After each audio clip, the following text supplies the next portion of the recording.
Ayon sa history, ang Occidental Mindoro ay dating tinatawag na Mal o Mait ng mga lumang mangangalakal na Intsek at tinawag naman ng mga Espanyol bilang Mina de Oro. Salitang Espanyol ang ibig sabihin ay minahang ginto. Tulad ng ibang mga lalawigan, ang Occidental Mindoro ay dinarayo ng marami dahil sa taglay nitong kagandahan. Gaya na lamang ng Apo Reef, ang pangalawa sa pinakamalaking coral reef sa buong mundo. Pumapangalawa ito sa Great Barrier Reef ng Australia. Dito din matatagpuan ang Tamaraw o Bobolus mendorensis. Alam nyo ba na tanging sa aming lalawigan lamang matatagpuan ang Tamaraw at wala kang makikita nito kahit saang bahagi ng mundo? Ang kwento po ng aking tatalakayin ngayon ay malapit sa aking puso dahil sa ang biktima ay aking kababayan at tulad ko din ay mag-aaral ng Occidental Mindoro State College ng San Jose Occidental Mindoro. Ilang buwan na rin na mainit na pinag-uusapan ang naging masakit na kamatayan ng isang BS Architecture student mula nang matagpuan ang wala ng buhay nitong katawan sa loob ng inuupahang apartment noong June 30 taong kasalukuyan. Samahan niyo po akong balikan ang mga naging pangyayari sa ginawang investigasyon sa pagkamatay ni Eden Joy Villasete.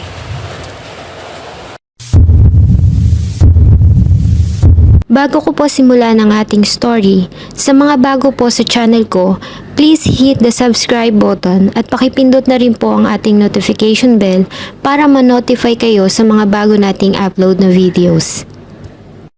June 30, 2023 ay natagpuan ang wala ng buhay na katawan ni Eden Joy Villasete sa kanyang inuupahang apartment sa Barangay 7, San Jose Occidental, Mindoro.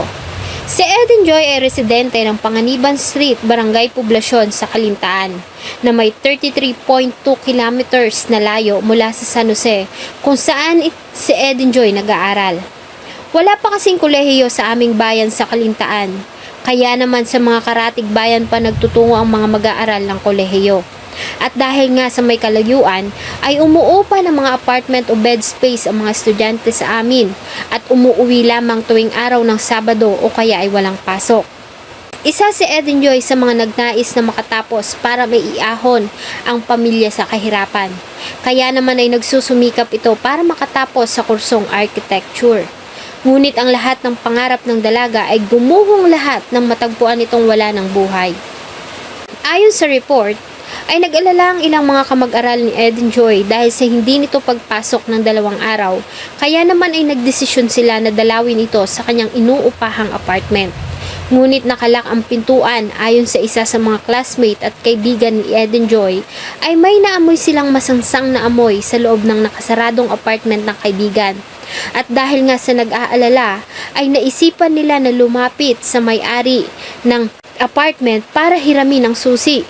Nakalakbo lahat, pintuan, bintana, and then hiningi ko po yung susi, kaso po naka-double lock, kaya po sinulak ko na lang po, sinira po yung double lock.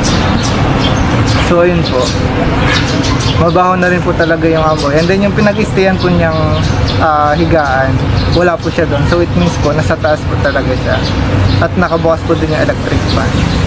Lumabas po ako saglit kasi po hindi ko po talaga kayang tignan yung kaibigan ko. Samantala, ay binalot na rin ng pag-aalala ang kanyang mga magulang dahil sa 2 araw na hindi nila makontak ang anak at wala din itong pinapadalang mensahe sa kanila. Kaya naman ay nagdesisyon na ang kanyang ina na magtungo sa San Jose at puntahan ang anak sa inuupahan nitong apartment. At dito nga ay nadatnan niya ang anak sa kalunos-lunos nitong kalagayan. Nang dumating ang mga members ng San Jose Police at Scene of the Crime Operatives, ay nadatnan nila ang biktima na walang saplot sa katawan. Nakadapa ito sa isang matres at may unan pa na nakatakip sa kanyang mukha. Naliligo ito sa sariling dugo mula sa mga sugat nito sanhi ng mga tama ng saksak. Ang katawan ni Eden Joy ay agad na kinuha ng soko para isailalim sa post-mortem examination. Ayon sa preliminary investigation, si Eden ay nagtamo ng 6 na mga saksak. Nakakuha din sila ng isang putol na kitchen knife na may mga mantsa ng dugo na siyang hinihinalang murder weapon sa crime scene. Subalit wala silang nakuhang traces ng fingerprints sa area. Dahil sa wala itong saplot ay hinihinalang nakaranas ng panggagahasa ang biktima. Magulo din ang gamit sa loob ng apartment at nawawala ang mahahalaga nitong gamit gaya na lamang ng kanyang cellular phone at laptop. Kaya naman isa sa mga motibo na kanilang tinitignan ay ang pagnanakaw. Wala din silang nakitang forced entry sa pintuan ng apartment at sa katunayan ay naka-double lock ito mula sa loob. Sa ginawa nilang pagtatanong sa iba pang mga nangungupahan sa lugar, ay napag-alaman nila na ilang araw na din umano silang may naaamoy na kakaiba sa lugar. Huli nilang nakitang buhay ang biktima noong June 28, 2023. Dahil sa pangyayari, ay agad naman na bumuo ang San Jose Police ng Special Investigation Task Force para mag-focus sa kaso. Nagsagawa sila ng interview sa lahat ng occupant ng apartment. Ganon din ang mga taong nakitang pumasok doon mula noong June 28, 2023. Ganon din ang mga malalapit na kaibigan, pamilya at kaeskwela ni Eden Joy para makakalap ng impormasyon na makakapagturo kung sino ba ang may kinalaman sa krimen. Samantala ay nag-raise naman ang Care FM sa kanilang programang Pag-usapan Natin para makalikom ng halaga na gagamiting reward money para makatulong sa paghahanap sa may sala. Una nang nagbigay si Governor Eduardo Gadiano ng halagang 100,000. Dinagdagan nito ni Representative Odi Tariela ng 100,000. Vice Governor Diana Tayag ng another 100,000. Ang Municipality ng San Jose ng 100,000. Ang board member na si Alex Robles del Valle ng 25,000. Ang Care FM station ng 25,000. Barangay Bagong Sikat Captain Ismael Kakayurin 5,000 at anonymous sources na 4,000. Sa kabuuan ay una na silang nakalikom ng halagang 495,000 pesos na reward money para sa kung sinong makakapagbigay ng information sa pangyayari. Inatasan naman ni Department of Justice Secretary Jesus Crispin Rimulya ang National Bureau of Investigation para magsagawa ng parallel investigation sa pangyayari.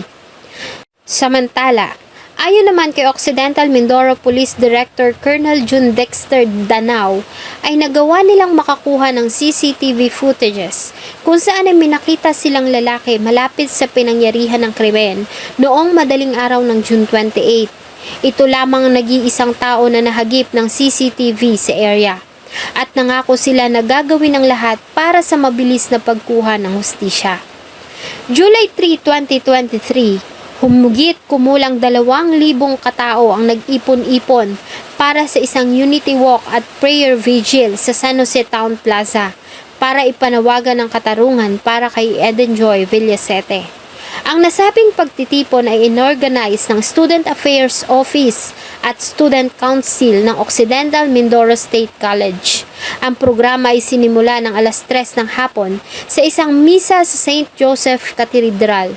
Sinundan ng Unity Walk, pagbibigay ng testimonya sa San Jose Town Plaza, statements of support, video tribute, response ng pamilya, pagpapakawala ng mga kalapate, pagsisindi ng kandila, at nagtapo sa isang panalangin ng alas 6 ng hapon. July 5, 2023 ay nagbigay ng kanyang pahayag sa publiko ang may-ari ng apartment na inuupahan ni Eden Joy. Tahasan nitong itinanggi na may kinalaman siya sa brutal na pagpatay sa dalaga. Ayon kay Engineer Nilson Bantugan, na masyado na silang nasasaktan sa pagkakadawit sa kanila ng iilan, lalo na nga sa mga posts sa social media. Pakiusap niya ay hayaan umano na tapusin muna ang investigasyon at huwag mag-speculate ang publiko. Kaming nasasaktan sa nangyayari. Sana po, wag muna tayo mag-speculate hanggat hindi po natatapos yung investigation. Kasi po, lalo lang pong gugulo yung investigation. Lalo lang pong gugulo. Sana po, antayin po natin yung matapos yung ginagawang investigation para ano po natin kung talagang sino yung, sana nga, ako nga, gabi-gabi pinapanalangin ko, sana mahuli na yung salarin para kami po, yung mga anak ko po masyado na pong apektado rin pamilya po namin masyado apektado, ang dami-dami pong mga post sa Facebook na laban sa amin, kung ano-ano. Eh, meron naman po tayong batas na ano. Saka kagaya po nung Sunday, sinamahan ko lang yung anak ko sa police station dahil lahat naman, di ba, is OP ng police na lahat ng nakatira ay kukuhanan ng statement. Ay, hindi pa umiinit ang puwit namin sa police station. Pumalat na agad sa Facebook na sinurrender ko na daw yung anak ko na binatilyo nandyan sa sasakyan. Sinundo ko siya ngayon sa school dahil natatakot siyang lumabas na hindi sinusundo. Actually po, hindi ko siya personal na kilala. Nung nangyari po kasi, ako ang unang-unang tumawag sa mga pulis sa pulis, tapos yung pulis na dati kong driver, na pulis ngayon, siyang tumawag sa Soko dahil sabi ko tumawag sa Soko. Ngayon po, nung pumasok siya, hindi ko lang po kasi alam na siya ang nanay dahil unang-una nga po, ang kausap po dito sa apartment, bago lang po nakatira yan dito, sabi ng anak ko ay yung tita niyang sinasabi, kaya hindi ko po siya personal na kilala po. Ang sabi ko lang po, Nay, huwag po kayo mag-alala. Kami po ay nakikipagtulungan. Pasensya po kayo kung hindi ko kayo na sabi yung naalo. Dahil unang-una po, hindi ko naman kilala talaga siya po Dahil actually nga po, yung biktima, hindi ko po masyadong nakikita. Dahil ako nga po, hindi naman ako lagi dito. Pinaubaya ko na muna sa anak kong dalaga kay Nicole, yung pagmamanage po nito. Wala po akong nilalaman. Tiniyak din ni Engineer Bantugan sa pamilya ni Eden na nakikipagtulungan sila sa mga pulis sa isinasagawang investigasyon sa kaso. Ayon naman sa PNP, ay nakuhanan na ng blood sample ang mga taong tinuturing na person of interest sa pagkamatay ni Eden. Ang nasabing mga sample ay kanila nang ipinasa sa laboratory para i-match sa mga patak ng dugo na nakita sa isang bakanting apartment sa likod ng pinangyarihan ng krimen. Kinabukasan July 6, 2023 ay pinatawag naman ng PNP ang 4 na mga kabataang lalaki matapos na makatanggap ng report mula sa kaibigan ng biktima na madalas umano ang 4 na kabataang ito sa apartment ni Eden Joy para maglaro ng online games na Mobile Legend. July 7, 2023 ay umabot na sa 634,220 pesos ang reward money para sa makakapagbigay pa din ng information tungkol sa pagkamatay ni Eden Joy Villasete. July 18, 2023 ay dumating sa lalawigan ng 3 polygraphic examiner ng National Bureau of Investigation para magsagawa ng pagtatanong sa mga persons of interest. Dumating na rin sina NBI Capital Regional Director Gilasio Bongat at NBI Mimaropa Regional Director Ferdinand Lavin. Habang lumilipas ang mga araw, ay umiingay naman ang social media. Ang galit na mga netizens ay patuloy na kinakalampag ang mga opisyal para sa mabilis na pagresolba sa kaso ng pagkamatay ni Eden Joy Villasete. Hanggang sa sumapit ang July 21, 2023 ay naglabas ng ulat ang pulisya na nadakip na ang taong hinihinalang may kinalaman sa pagkamatay ni Eden Joy. Kung matatandaan, ay una na nilang ipinaalam sa publiko na may isang lalaki ang nakuhanan ng closed-circuit television ng madaling araw ng June 28, 2023 malapit sa inuupahan ni Eden. Sa kanilang ginawang hot pursuit ay napag-alaman nila na ang nasabing POI o person of interest ay nakaalis na ng lalawigan noong July 9, 2023 at nagtungo sa bahay ng kapatid sa Cavite. At dito nga ay kusa itong isinuko ng kanyang ina. Ayon sa report, ay alas 3 ng hapon nang dalhin ng ina sa mga pulis ang anak matapos na ipagtapat nito na siya ang nakapatay sa dalaga. Una niya nang sinabi sa tanggapan ng pulis sa Cavite na pagnanakaw lamang ang kanyang motibo, ngunit nanlaban umano ang biktima kaya niya ito napatay. Ayon din sa kanya, ang mahalagang gamit ni Eden Joy tulad ng cellphone at laptop ay kanyang ibinenta sa Baclaran sa Parañaque City. Identify na kasi yung alias Bulog. So, nilocate namin siya. Ako yung naglocate sa kanya. Kasama ko yung nagturo, yung pinaka-asset na. Mahirap siya i-locate kasi nga nasa Manila na siya. Tapos palipat-lipat siya, napunta ng Manila, ng Pasay, ng Baclaran, hanggang nung huli na abutan namin siya sa Cavite. Kasi yan nung July 10 kasi, merong nag-execute ng affidavit ng confession din. Yun na yung sinasabi niya na pinsan niya. So nung nakuhanan yun ng salaysay ng San Jose Police Station, nakuhanan siya. Lumabas doon na nag-confess nga daw sa kanya yung pinsan niya na nagngangalang itong ang itong ang umamin. So nung nagkaroon kami ng meeting, yung SITG, yung Special Investigation Task Group ng Occidental Mindoro Police Provincial Office, na yung kami sa CADG, kami po ang ang vice chairman, yung hepe natin, si Major Nakar. Nagkaroon kami ng tasking na i-locate kung sino ba yung umamin na yan, na sinasabing gumawa ng krimen. So doon nagsimula lahat to yan. Tapos nakalagay din doon sa affidavit nung pinsan na itong tao nga na to lumabas ng gantong oras nang nakabike. Ang ginawa namin, nag-backtrack kami, naghanap kami ng mga CCTV video na kung may tao nga ganon. Kasi yung statement niya kasi, although nag-statement siya, nag-confess siya na ganon, yung pinsan, siyempre hindi naman natin malalaman kung totoo yun kung hindi natin i-counter. So nung kinunter namin, totoo nga na mayroong nakabike na ganong tao at ganong oras na sinasabi niya. Kaya lang, kung yung CCTV nga medyo malabo, medyo blurred, hindi natin makilala kung sino yon. Pero ang isa lang yung sigurado doon na merong tao na ganun yung ginagawa, na pumunta doon sa lugar na nakabike. So doon nagsimula yung lahat. Tapos yung ating si Major Nakar, naghanap ng mga means, naghanap kami ng means, and then na-identify nga namin tong suspect natin na doon na lumuwas na pala ng Manila. Sinundan namin sa CCTV ng barangay. Bali mayroong 3 CCTV doon na mga part na nakuhanan ng suspect natin. Yung pagpasok niya doon sa eskinita at and then paglabas niya. Tapos sa ibang mga lugar may nakuha pa kami mga CCTV din na nagko-confirm na siya nung gabi na yon, yung route niya, yung maruta niya na nasundan namin hanggang pag-uwi. Sa ibinigay na extrajudicial confession ng suspect, ayon sa kanya, ay nakainom siya ng araw na mangyari ang krimen. Galing umano siya sa bahay ng isang katropa na hindi na niya pinangalanan. Sakay ng bisikleta na hiniram niya sa pinsan ay pauwi na sana siya sa tinitirhan sa Pag-asa San Jose Occidental Mindoro nang mapadaan siya sa lugar kung nasaan ang apartment ng biktima. Ayon sa kanya ay pumasok siya sa silid ng biktima mula sa bukas na bintana sa tabi ng bagong gawang laundry shop. Pagpasok sa loob ay nadatnan niya ang dalaga na mahimbing na natutulog.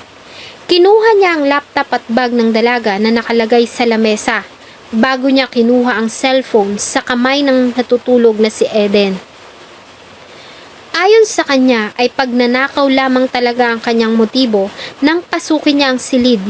Ngunit hindi pa umano siya nakakalabas sa bintana ay nagising na si Eden Joy.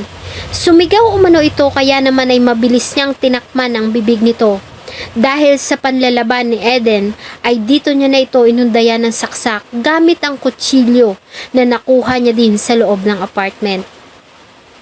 Sinabi din ito sa interviewer na hindi niya magawang ipaliwanag ng maayos ang mga pangyayari dahil sa blanko na ang kanyang isip nang gawin niya ang krimen at hindi na niya maaalala ang ginawa. Ngunit sinabi niya na alam niya na ginahasa niya ang dalaga. Ayon pa sa suspect, ay buhay pa ito ng kanyang iwanan. Dumaan umano siya sa bintana palabas ng apartment at agad na umalis. Nagpalipas pa siya ng gabi sa tabing dagat sa Pag-asa, San Jose at ilang araw pa matapos ang krimen bago siya umalis ng lalawigan at magtungo sa bahay ng kapatid sa Cavite.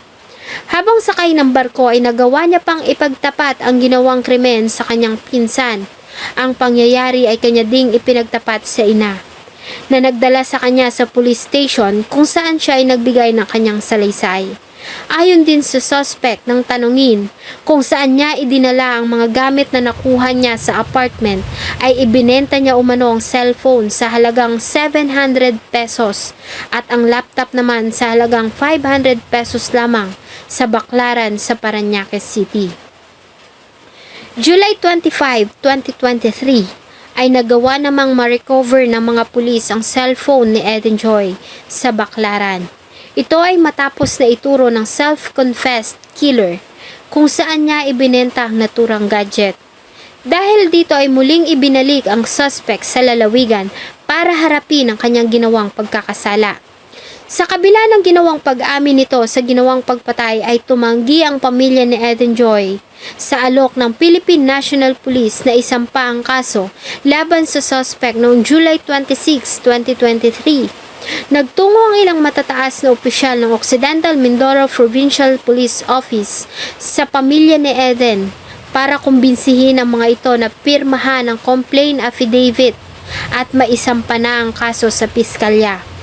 Pero sabi ng pamilya ay kailangan daw munang isailalim sa forensic examination ng cellphone na na-recover ng mga pulis sa Baclaran. Sa pamamagitan kasi ng forensic examination ay malalaman kung ito ba ang tunay na cellphone ng biktima at kung sino ang mga nakausap nito.